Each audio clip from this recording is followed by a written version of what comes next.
Hey guys, how you going? Hope you're all doing very well. This evening I'm going to be doing another movie review for you all, so I hope you find this one interesting. This movie is a psychological drama from Romania, Romanian language English subs, released in the year 2009, directed by Peter Strickland, and this film is called KATALIN VARGA.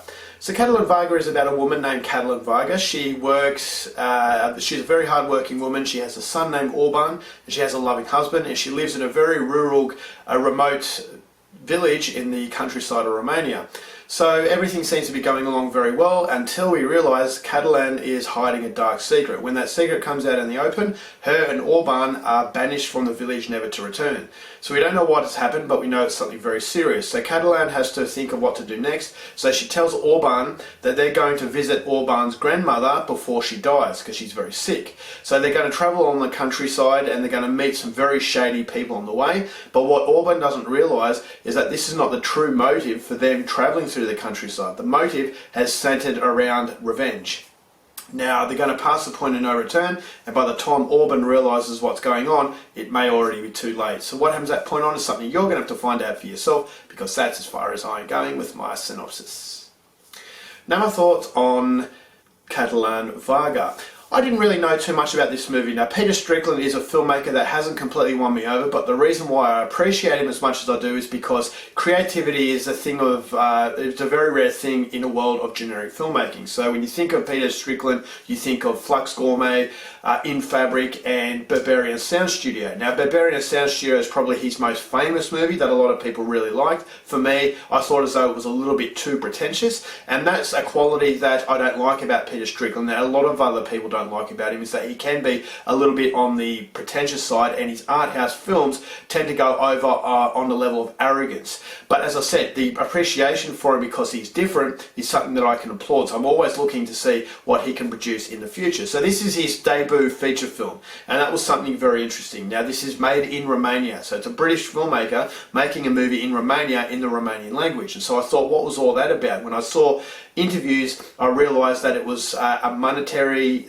issue, that it was his first it was his first movie, so he didn't have a lot of money to play with, so he was shooting it in this part of the world. And so I thought that was another level of intrigue to what this movie was going to be about. So not having too many people talk about the movie, I was hoping that at least it would be somewhat memorable. And after watching KATALIN VARGA, I can thankfully say this movie was incredibly memorable, and it's a movie I'd highly recommend to everyone out there to go and see, especially if you like his other movies. Now the reason why KATALIN VARGA works so well is atmospherically, this is absolutely fantastic. Not many other movies out there have made me feel as uncomfortable as I was watching this movie. This is a film about a very damaged woman that is played absolutely fantastically well by Hilda Peter.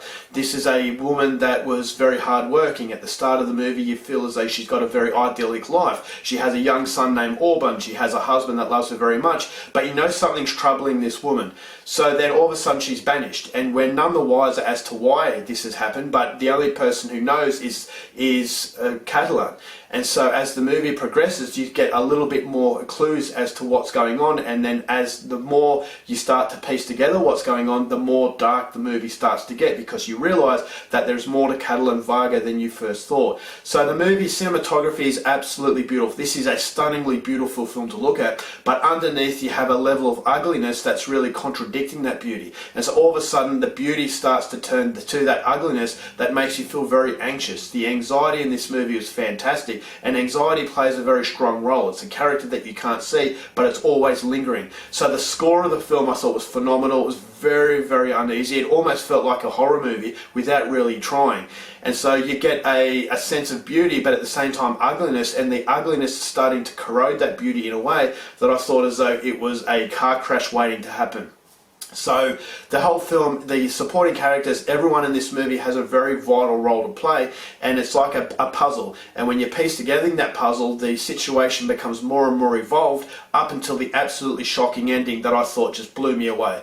And so the movie doesn't rely on violence, but it is a film about violence being inflicted upon you, and in return, the act of revenge and how catastrophic that act can be, because there's so many people than just one or two people involved in this movie. Once an act of violence has been inflicted upon someone, all of a sudden more people are drawn into the situation.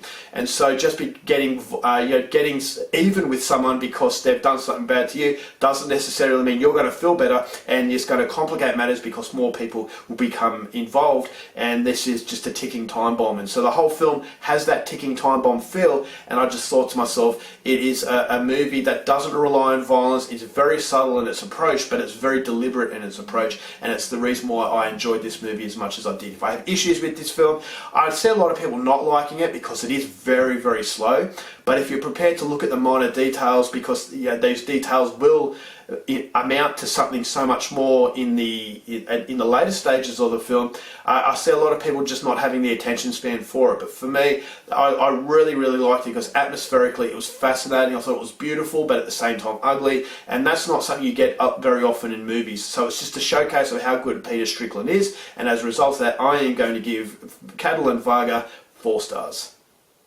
Alright guys, that's it for my review. Hope you enjoyed it. Next, thank you for watching movies, and I'll see you later.